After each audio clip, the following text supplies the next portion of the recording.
guys, and welcome back to another episode of your Brains Coach podcast.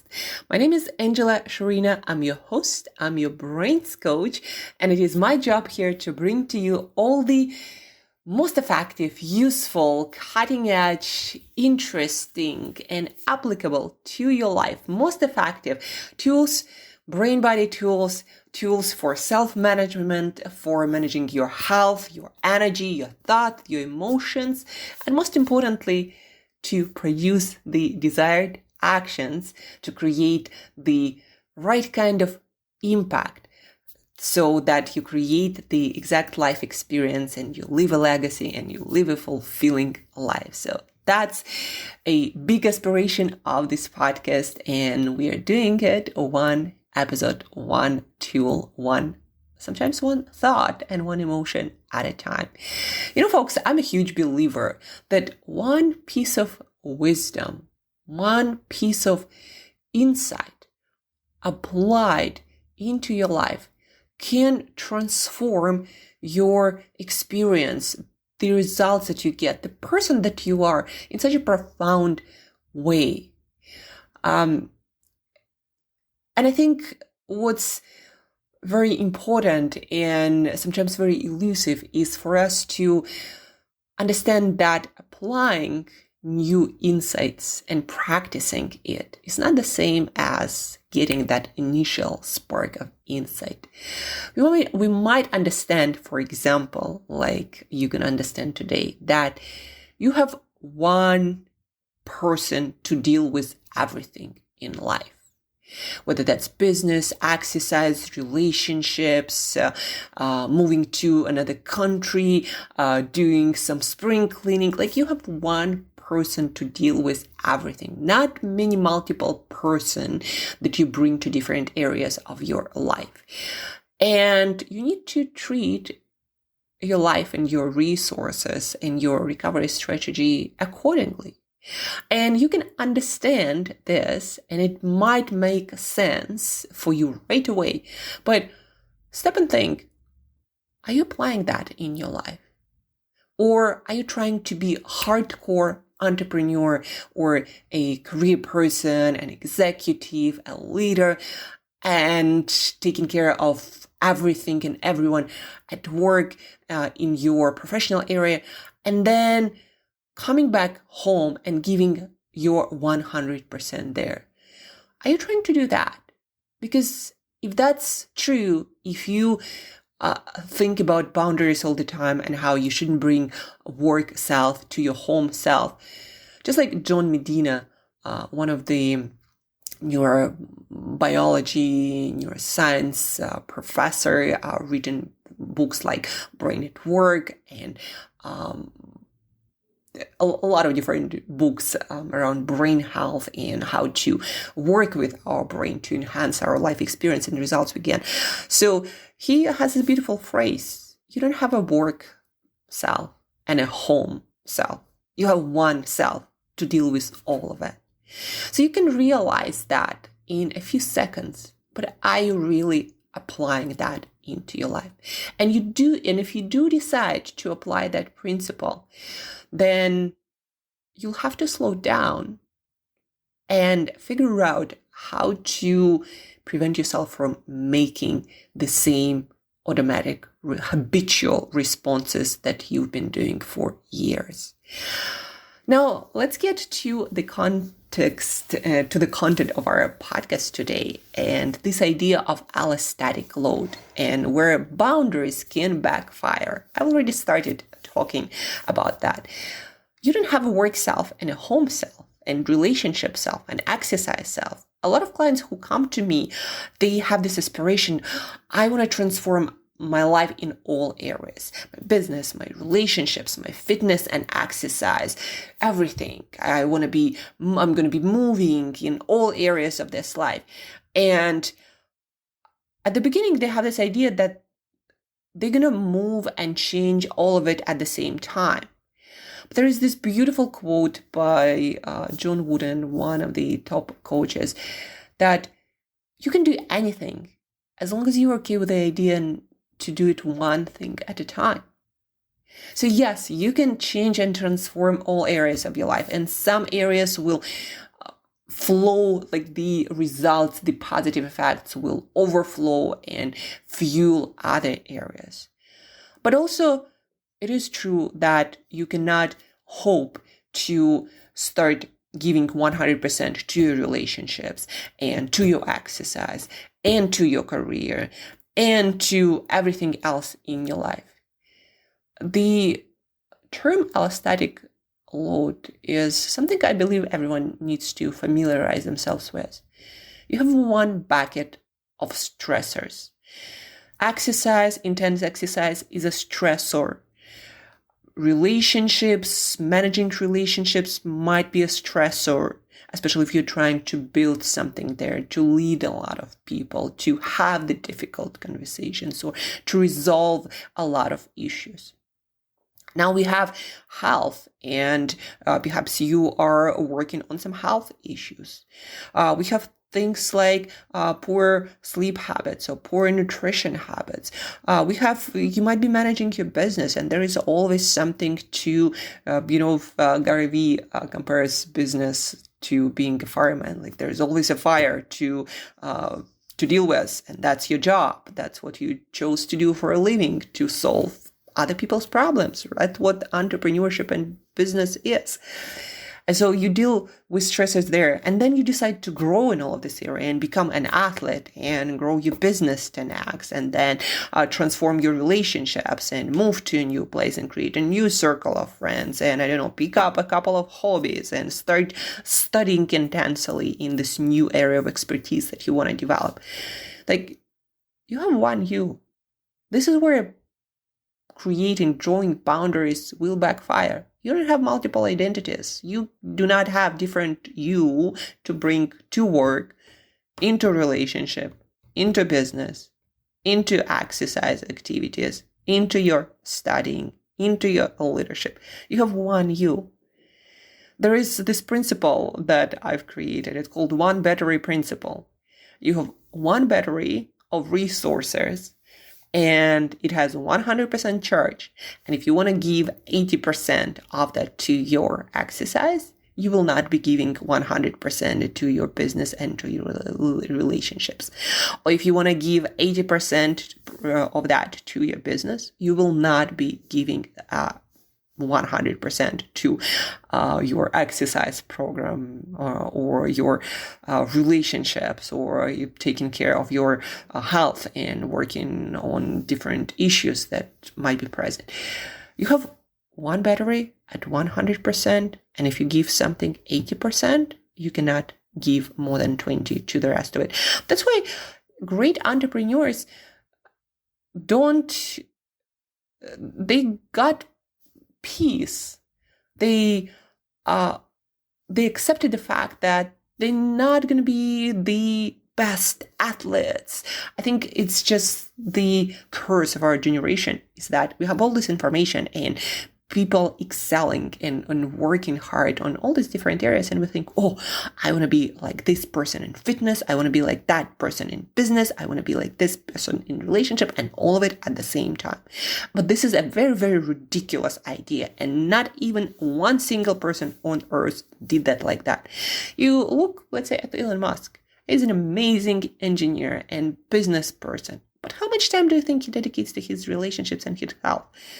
He doesn't even have time to eat normally, work out, or sleep normally, to speak of it. So most of the greatest entrepreneurs, leaders, scientists, athletes, they give the pursuit that becomes the world class almost 100%.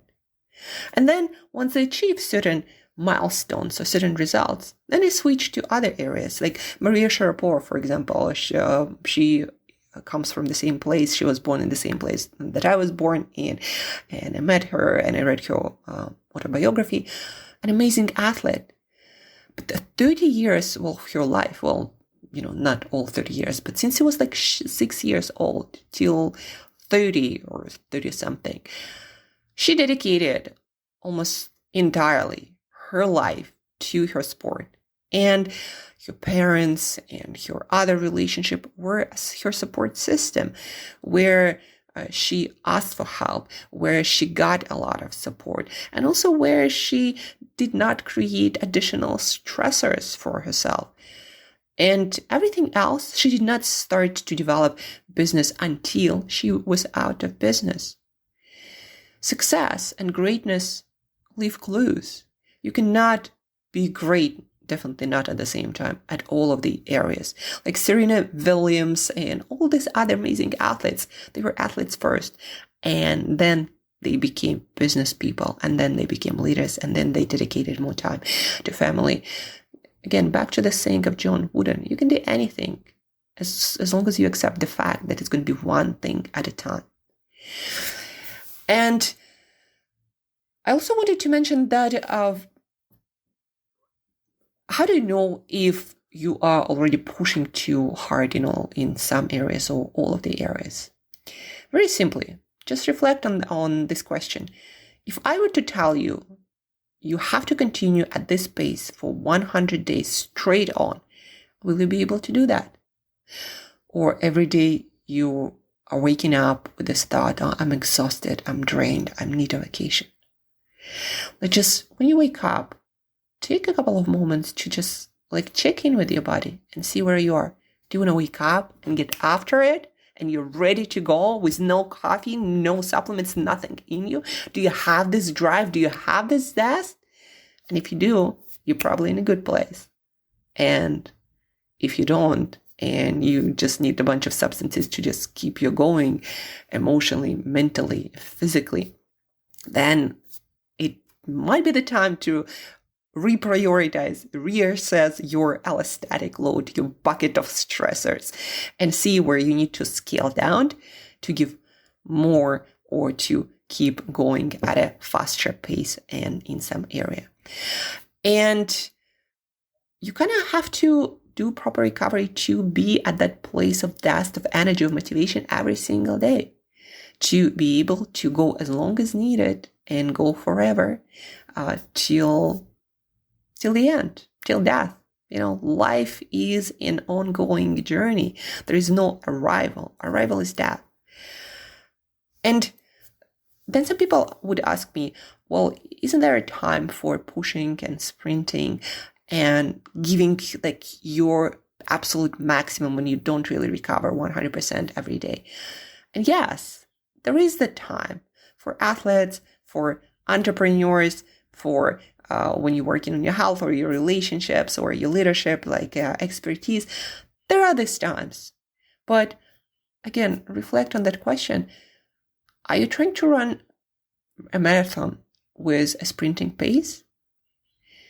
Do you plan sprint, recharge, sprint type of dynamic? Or you just sprint till forever and burning your candle out till you have nothing else to give?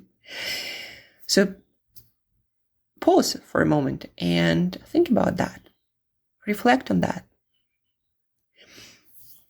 Are you trying to sprint a marathon? Now, to practical side of things. How do you recover better and well so you wake up fresh, ready to go with that zest and motivation for things in your life? Some of the core practices that you need to do on a regular basis that will help you to make your energy battery last longer and recharge it faster so you can achieve more and do more compared to perhaps poor recovery practices where where your recovery is just not there and you could be doing more, but you don't put any time, any thinking, any planning into your recovering protocols, and even your recovery, your day off feels like a lot of work. A lot of women, moms, especially, need work to be done on that front. For example, a lot of women, especially moms, would work full time, throughout the whole week, and on their weekend would start organizing all these social events or events or things for their families and kids, and they never get time for themselves. Yes, they're off work officially, but they're still working, and there is still planning, and there are still later nuts, and there are still things they're taking care of, and that's just going on and on and on, and then back to work on Monday. So that is not recovery just because you have your day off work. So what are great recovery practices for any human being that you need to look into regularly, especially if you want to develop this marathon pace when you can go for the next 100 days or years, and you'll be okay with that. Regular sleep, 7 to 9 hours every day, not sometimes once a week, but every day. Nature time. Nature is a very effective recovery protocol. So when you go into nature, especially into deeper nature, like wilderness, for example, or forest that is disconnecting from the city environment, you're going to recover and unload your stress a lot faster than if you were just to sit in the city environment or sit at home. Nature time, by the way, also, like the more of it, the better, but also you can expose yourself to nature in micro ways.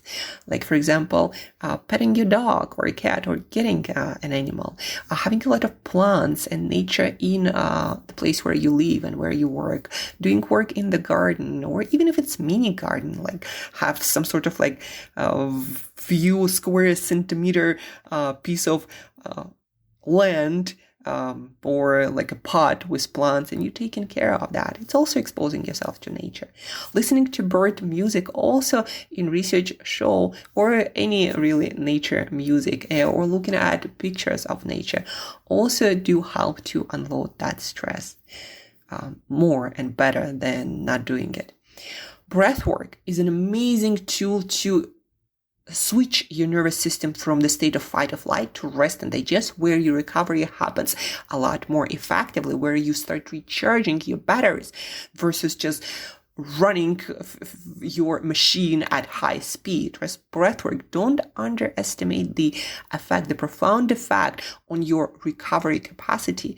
Breathwork, after your workouts, especially, do a few cycles of breathwork, box breathing, 4-7-8 breathing, psychological sigh.